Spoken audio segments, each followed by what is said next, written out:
सदी के महानायक अमिताभ बच्चन का परिवार हमेशा खबरों में बना रहता है। यूँ तो बच्चन परिवार का हर सदस्य ग्लैमर की दुनिया में एक्टिव है, लेकिन बिग बी की बेटी श्वेता बच्चन ने फिल्मों में आने के बारे में कभी नहीं सोचा। हालांकि बावजूद इसके वो अक्सर गॉसिप का हिस्सा बनी रहती है, कभी अपने फैमिली बैकग्राउंड की वजह से तो कभी अपनी प्रोफेशनल और पर्सनल लाइफ की वजह से। हाल ही में श्वेता बच्चन एक बार फिर से पर्सनल लाइफ को लेकर खबरों में बनी हुई है। खबर है कि श्वेता फाइनेंशियल कंडीशन से जूझ रही हैं। भले ही ये खबर सुनकर आपको इस पर यकीन ना हो कि बिग बी की बेटी है तो कैसे फाइनेंशियल कंडीशन से जूझ सकती है। सिर्फ पिता ही नहीं बल्कि श्वेता के तो पति भी करोड़ों के मालिक है। तो इसके बावजूद भी श्वेता फाइनेंशियल कंडीशन से कैसे जूझ सकती है? तो बता दें कि ये सच है और इसका खुलासा किसी और ने नहीं बल्कि खुद श्वेता बच्चन ने अपने एक इंटरव्यू के दौरान किया है। सबसे पहले तो आप ये जान लीजिए कि श्वेता बच्चन अपने पति की कमाई पर निर्भर नहीं है।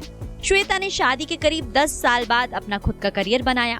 उनका अपना एक फैशन लग्जरी ब्रांड है। श्वेता ने अपने बचपन के दोस्त मोनीश जयसिंह के साथ मिलकर MXS नाम का एक फैशन ब्रांड लॉन्च किया था। इसके अलावा श्वेता मॉडलिंग भी करती है, जिससे उनकी अच्छी खासी कमाई हो जाती है। श्वेता बच्चन उपन्यास भी लिख चुकी है। उनका पहला उपन्यास था पैराडाइज टावर्स और यही वजह है कि श्वेता आज अपने पैरों पर खड़ी है। वो पैसों के लिए ना तो पिता पर और ना ही पति पर निर्भर है। श्वेता ने न केवल खुद की पहचान बनाई बल्कि उनके बच्चों को विदेश में पढ़ाई करने के लिए भी भेजा, और वो भी खुद की कमाई पर। लेकिन श्वेता बच्चन ने हाल ही में आर्थिक रूप से स्वतंत्र ना होने का खुलासा किया है, जिससे सब लोग हैरान हैं। इतना ही नहीं, उन्होंने कहा कि वो एक महत्वाकांक्षी व्यक्ति भी नहीं है, लेकिन वो जहाँ है उससे संतुष्ट है। ये बात कहते हुए श्वेता ने कहा कि मैं फाइनेंशियली इंडिपेंडेंट नहीं हूँ, लेकिन मैं चाहती हूँ कि मेरे बच्चे नव्या और अगस्त्य एक अलग रास्ता चुने और खुद की फाइनेंशियली रूप से सिक्योर करें। श्वेता बच्चन ने इंटरव्यू के दौरान आगे कहा, जब मैं अपने बच्चों को स्कूल भेजती थी तो मैं उसे एक ही रास्ते पर खड़ा करना चाहती थी, जहाँ मुझे लगे कि वो खुद को सपोर्ट कर रहे हो। मेरे दोनों बच्चे नव्या और अगस्त्य के लिए मैं यही चाहती हूँ।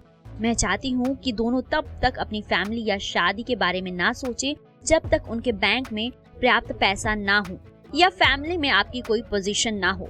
मैं चाहती हूँ कि मेरी बेटी विशेष रूप से आर्थिक रूप से मजबूत हो, जिससे उसका आत्मविश्वास बढ़े। मैं चाहती हूँ कि वो अपने पिता के पैसों का उपयोग करने के बजाय खुद के दम पर काम करे। बता दें कि श्वेता की बेटी नव्या नवेली नंदा ने भी उनकी ही तरह एक्टिंग में अपना करियर नहीं चुना। उन्होंने अपने पिता के नक्शे कदम पर चलते हुए एक बिजनेस एंटरप्रेन्योर बनकर बिजनेस में अपनी किस्मत आजमाई। वहीं उनका बेटा अगस्त्य अगले साल नेटफ्लिक्स की फिल्म में अपने अभिनय की शुरुआत करेगा। गौरतलब है कि श्वेता बच्चन जाने माने बिजनेसमैन निखिल नंदा की पत्नी है।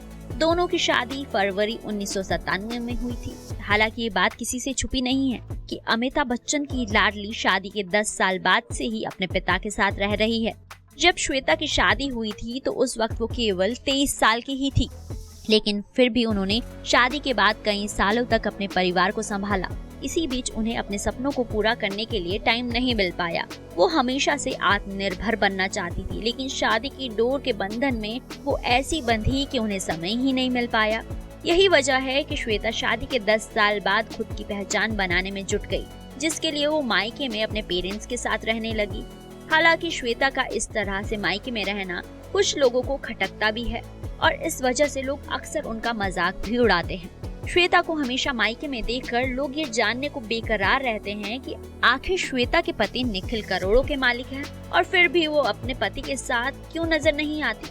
कुछ लोगों का तो ये भी कहना है कि अमिताभ की लाडली की अपने ससुराल वालों से और पति से नहीं बनती है, इसलिए वो अपने मायके में रहती है। जबकि आपको बता दें कि श्वेता का मायके में रहने के पीछे की वजह उनका करियर बना था, जो कि उन्होंने बतौर लेखक, मॉडल और फैशन डिजाइनर बनाया भी है। Bureau report E24।